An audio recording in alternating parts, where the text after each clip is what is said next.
Rich, welcome to the show. Thanks for having me, Justin. I am excited to talk all things equal ventures. I like to just set the ground here a little bit with what is the thesis, what are you guys investing in, and why at Equal Ventures? Yeah. So at Eco, we are a seed stage focused firm. For us, that means we're generally leading or co-leading rounds in which the founder is raising, call it anywhere between $3 to $5 million. Our check size in that round ends up being about 1.5 million to two.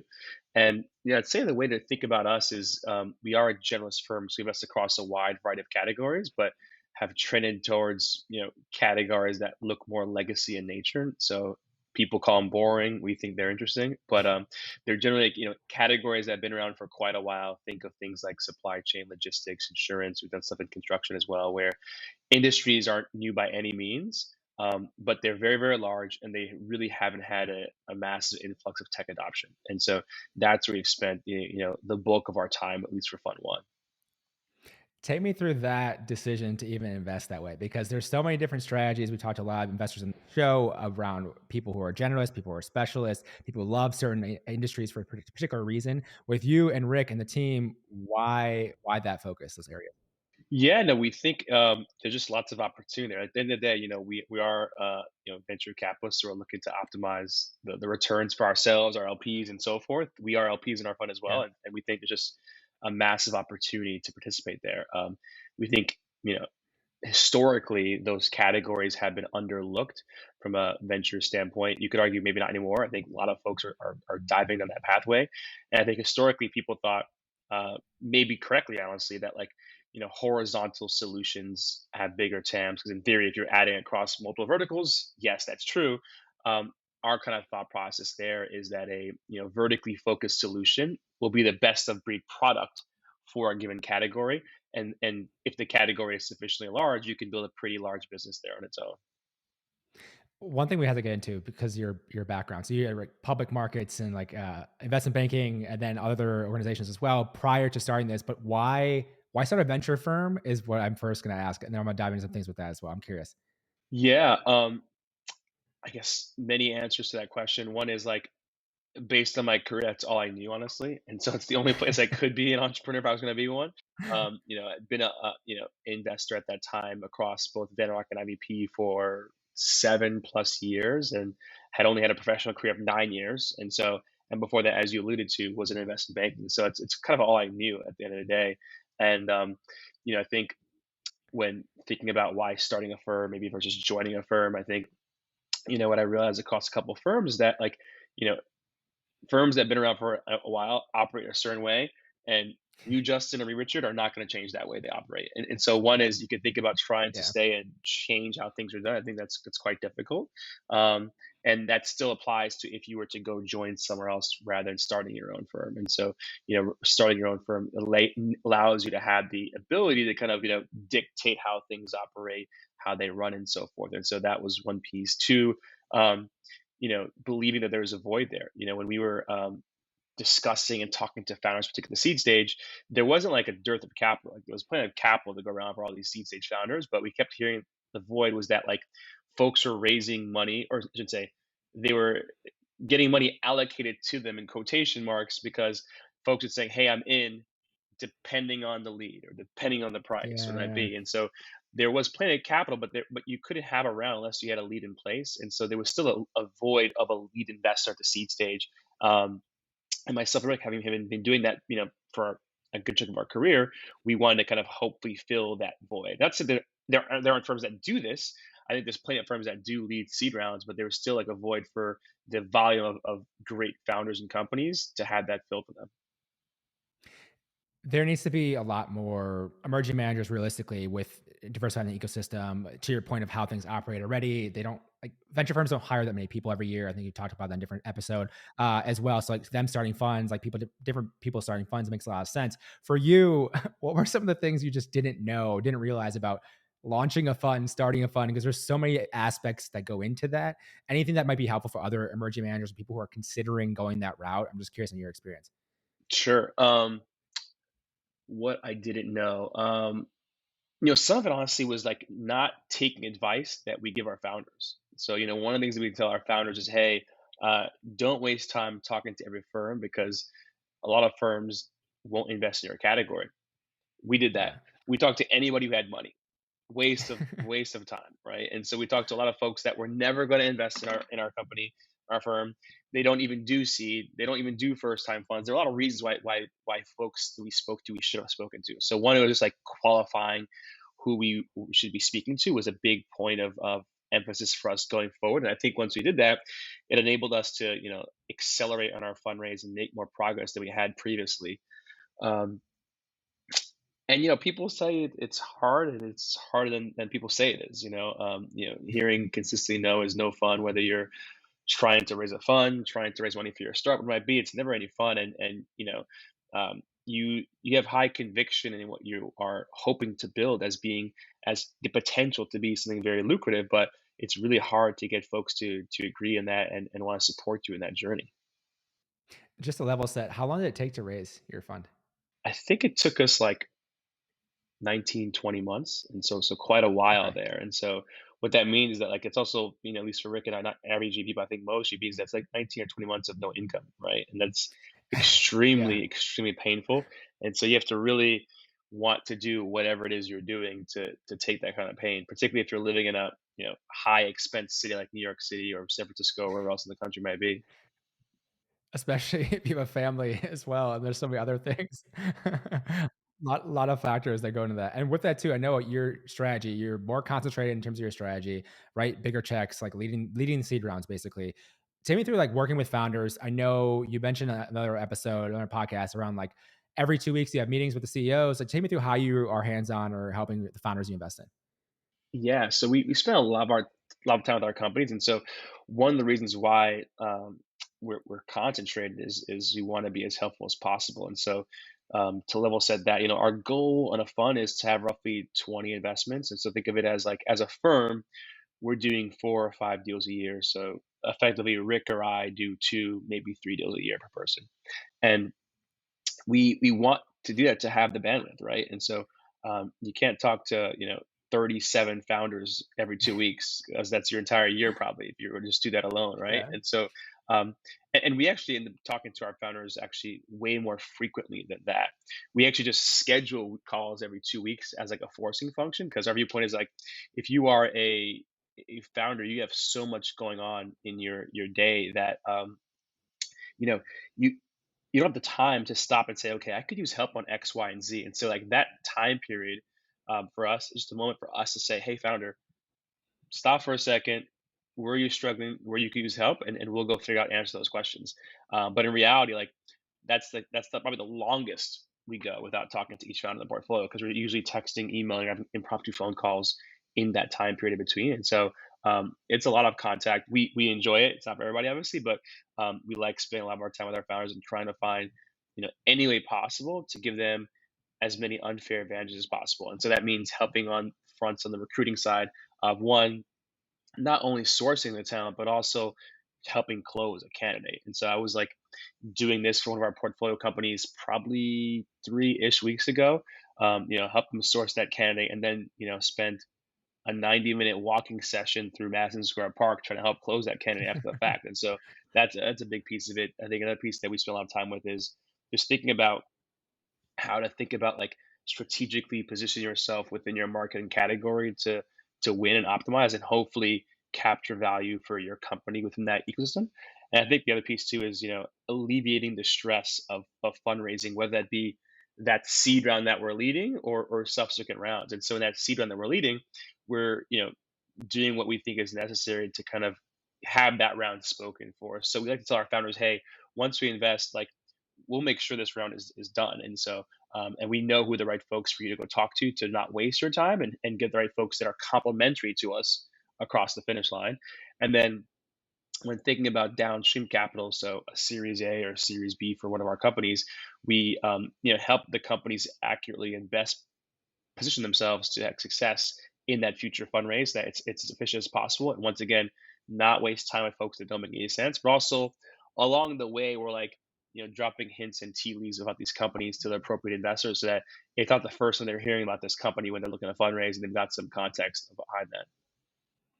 When you think about what you're doing at Equal Ventures and everything with building the team on your side of things, how do you view even like the platform side of it? You mentioned helping founders here. How do you view like the operations side, the platform side, building the actual team? Because that's another thing. A lot of emerging managers, you're gonna have to build a team of some people, but at the same time, you don't have massive funds, so you don't have huge management fees. How do you think that through that side of things? Yeah, I actually don't. I'm not actually convinced that one needs to go build out a large team, regardless of your fund size or mandate, because it just I think Yeah. depending on your strategy, right? And so, some folks it may be less hands on, and so maybe it's less necessary to kind of have additional support there. For better or worse, our take is that everyone should do everything. Um, and so that means we don't have like a dedicated platform team. So there's not anyone on our team that only does recruiting or only does BD or only does, sourcing. We all do everything. And we think that's important to be able to help the portfolio company across the board. We don't want it to that like a portfolio company CEO thinks they can only talk to Richard on the team. Hopefully they can talk to anybody because everyone has exposure to the company and can be helpful. And we think it's important to be able to close candidates. You really have to have like a nuanced understand of the space that company's in, the culture of that team, and what means like a proper fit or addition to that team. And I think it's really hard to do that if um, the person tasked with doing that within a firm is someone that doesn't have significant number of touch points with that particular founder or team. With then also running a venture firm, you run like the emerging manager circle. You just did in a big summit maybe like a month or two ago.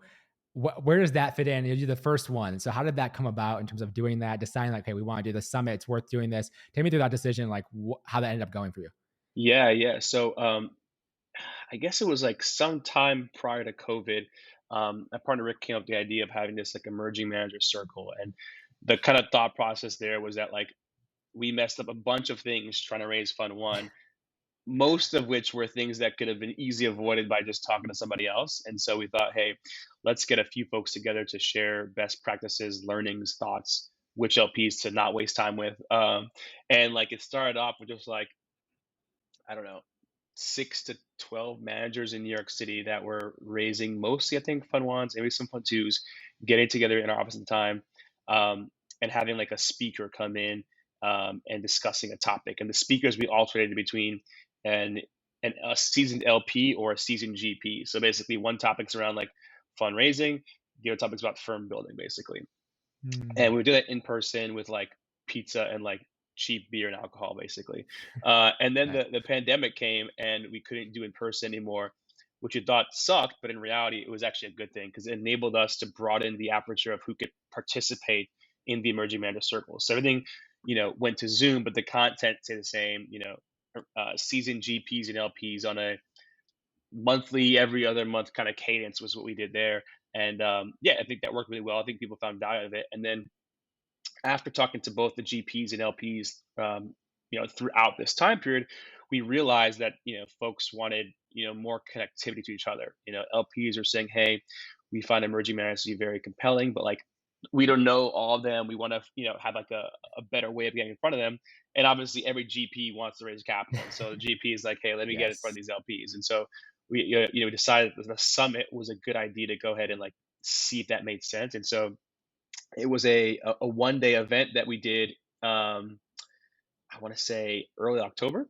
So we brought together, I want to say 150 people, 75 GPs, 75 LPs for a day full of content. The content, we had a bunch of panels from existing, or I should say, um, our peer set of emerging managers, the previous wave of emerging managers. We had um, crypto focused GP panel. Then we had as well on the LP side, LPs around like the market today, fundraising in general, investing in diverse managers. And then we had two fireside chats, one with Fred Wilson from Union Square Ventures, and then another with Joel Cutler, Adam Vulcan, and Ken Chenault from General Catalyst. And so we think that folks got some value out of it. If they did, we're still like waiting for feedback on folks, and so hopefully they thought so, Yeah, and then yeah. we can make it an annual thing instead of a one time thing. Just curious, what was the lead time on that? How many months before Not happening enough, that? man. I think it was like 2 months lead time. I think we decided to do it in August, which Okay. really jammed things together. But I gotta give kudos to our team, particularly Chelsea and Sim and our team, who like enabled it to kind of go really, really smoothly, and enable recognizers come and like do our portion without having to see all the mess that happened in the background that they took care on our behalf. Yeah, we're prepping a big event for next year in 2023 for Vitalize, and luckily we have enough of a lead time because someone else had told me they took 4 to 6 months to prep for theirs. I was like, oh man, we need to start now, and Yeah, so yeah. hopefully we Hopefully, if can be we prepared. yeah, no, if we do it again, we'll need hopefully more than 2 months, and then we'll have less stress across the entire firm about doing so. Okay, I want to get into trends you're excited about because obviously any VC is talking to founders all day long. You hear a bunch of things. What are you excited about? What are you seeing? Things you're looking forward to here? Yeah, I think there's a couple trends that we've been spending time on. One has been embedded fintech within vertical solutions. And so, um, just to dive deeper into that, it's taking me through like Yeah. a company that's providing some sort of like workflow improvement to their category. And they're providing that workflow improvement for little to no cost. And they're doing so because what I think we realize in vertical solutions that vertical focused folks in these older industries don't like paying for software, and so you're not going to be able to kind of capture the value you'd like from just like a pure subscription revenue model.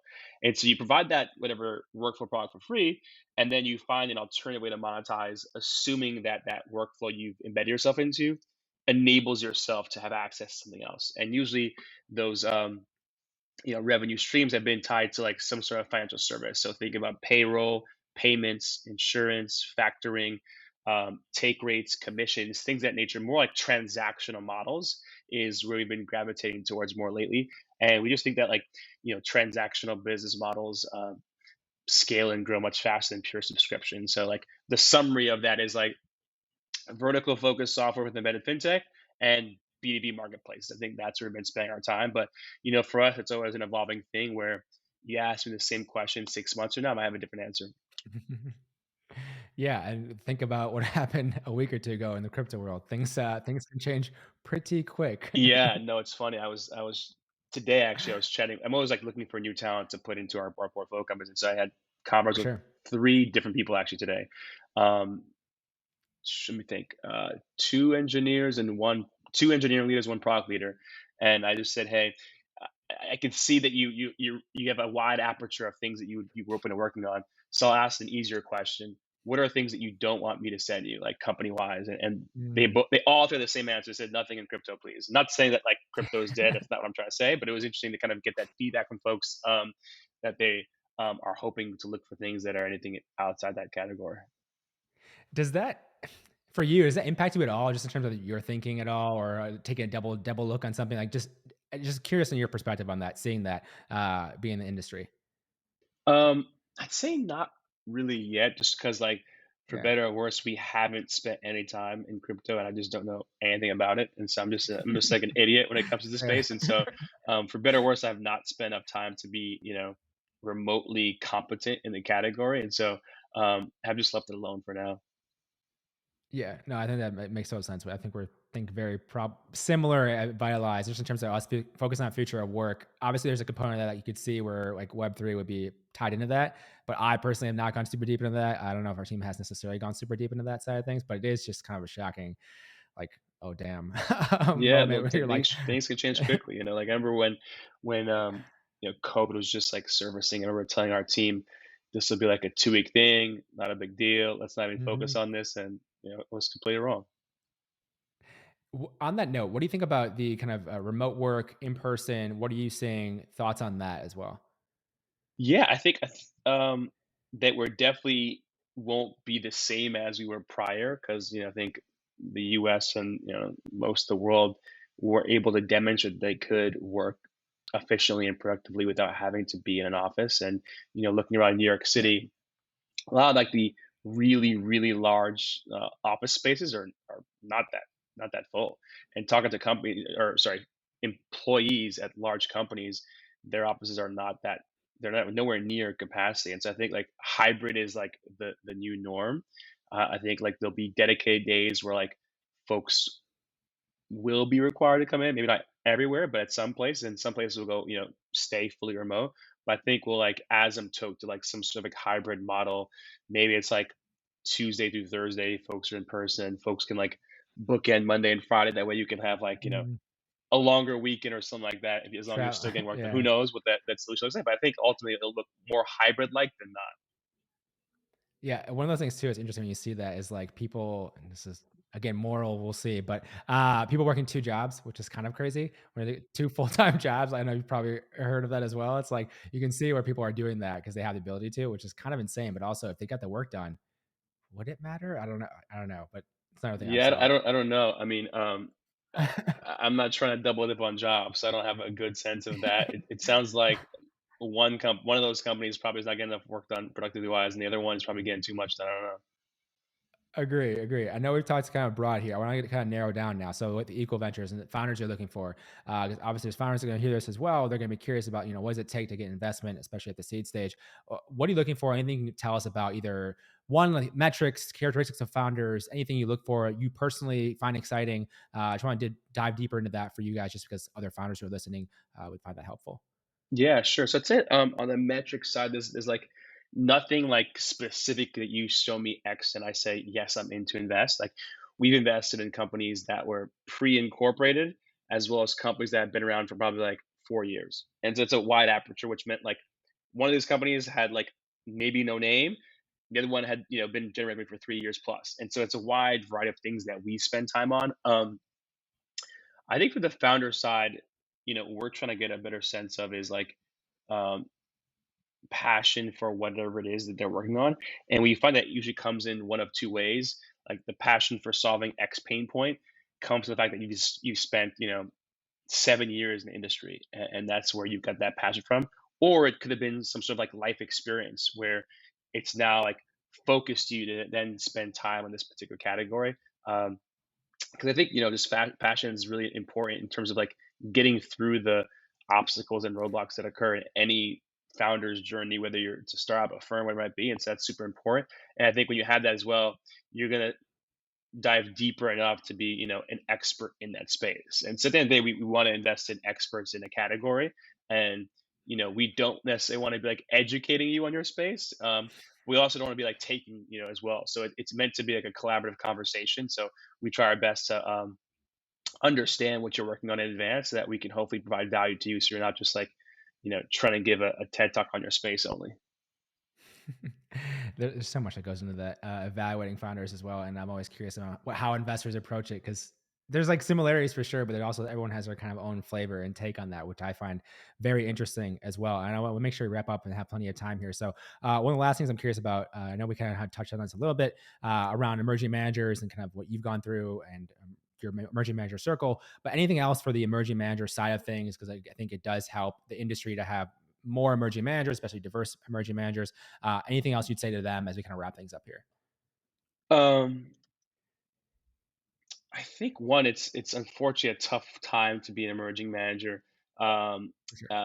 because of the market, right? At the LP summit or emerging manager summit that we held in October, LPs weren't saying they're not investing in management, but they weren't saying they were either. It's a tough spot because market dynamics are changing, and then secondly, the LPs already have like an established base of um, positions, right? And so it's easy for me as an LP to say, well, I'm already in 15 funds.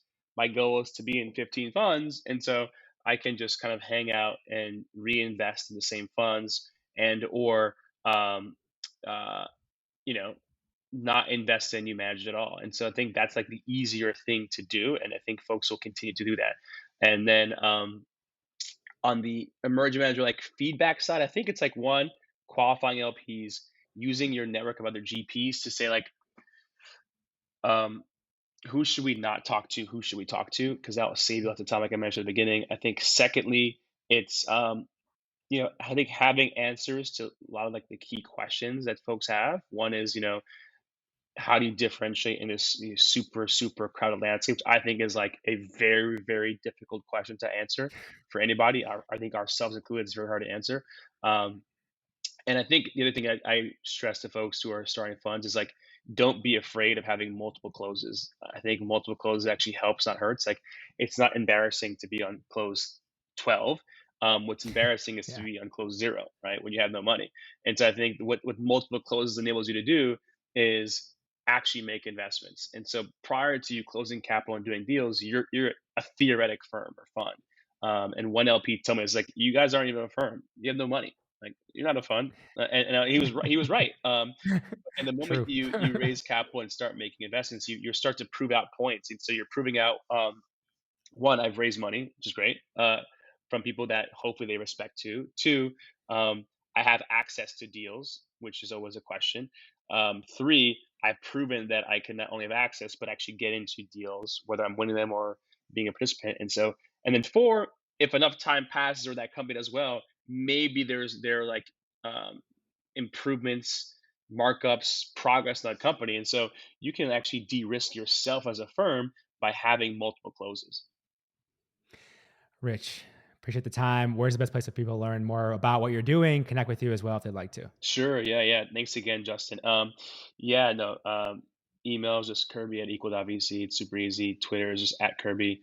And yeah, our firm website's equal.vc. And so hopefully those various mediums, I probably messed up by putting my email out there, but you know what? I'm always happy to chat with folks. And so hopefully we try to make ourselves, really accessible, because, one of the things that we think is unfortunate about the industry is that it has historically been inaccessible. And so I think being as open as possible to talking to folks is wherever they may be or whatever they're working on is important. And that's what like our portfolio reflects. And so like, our portfolio, we've got companies in pretty much everywhere in the country except for SF. And it's not because like we're trying to avoid that area, just that like for better or worse, the deals that we found that we've got excited by just haven't been based there. And so we've got, companies in North Carolina, obviously New York, Florida, Colorado, Texas, Illinois, Toronto and elsewhere. And so we like having folks wherever they are, because I think, the expertise in a category can be found in any part of the country or world. Absolutely. Appreciate the time, man. Justin, thanks so much.